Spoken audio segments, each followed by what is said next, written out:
శివరాత్రి రోజున వనదుర్గ అమ్మవారి దగ్గరకు వేలాది మంది భక్తులు ఎందుకు వెళ్తారో తెలుసా? శివయ్యకు ఈ గుడికి ఉన్న సంబంధం ఏంటి? ఈ క్షేత్రానికి మహాభారతంతో సంబంధం ఉంది. పరీక్షిత్ మహారాజు ఒక ఋషిని అవమానించగా పాము కాటుకే మరణించుగాక అనే శాపం పొందాడు. అలాగే ఆ రాజు పాము కాటుతో మరణించాడు. తండ్రి మరణంతో మండిపోయిన రాజకుమారుడు జనమేజయుడు ప్రపంచంలోని నాగులను నాశనం చేయడానికి సర్పయాగం ప్రారంభించాడు.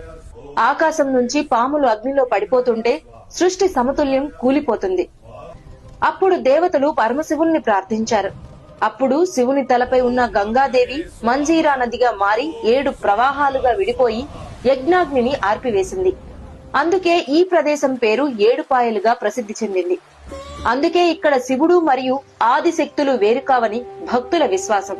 ఆ పవిత్ర ప్రకృతి మధ్య వెలసింది వనదుర్గా భవానీ అమ్మవారు. ఇక్కడ ఆ 7 ప్రవాహాలు అమ్మవారి పాదాలను తాకుతూ ప్రవహిస్తాయి. ఈ క్షేత్ర దర్శనం పాప విమోచనం, దైవానుభవం అని భక్తులు నమ్ముతారు.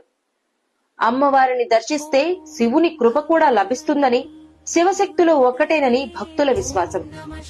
అందుకే శివరాత్రి రాత్రి ఇక్కడ జాగరణలు, దీపారాధనలు, ప్రత్యేక పూజలు ఎంతో భక్తి శ్రద్ధలతో జరుగుతాయి.